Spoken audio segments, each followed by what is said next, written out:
On the 5th of August, Prabhat Chandra Taro EM visited Deithor Soil Conservation Range Office and initiated the Chief Minister Institutional Plantation Program.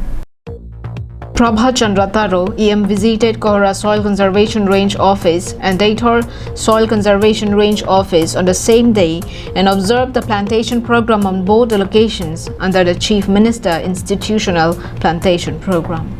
It was reported that Prabhat Chandra Taro EM suggested the rangers and officials of the range offices to report immediately if there is any employee who withdraws their salary without performing their duties, except those employees who are on medical leaves.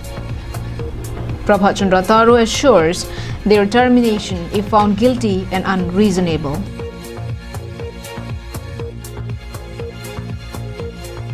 Prabhat Chandra Taro EM also suggested the construction of tree house at Deithor Soil Conservation Range Office since the perimeter is often visited by wild elephants.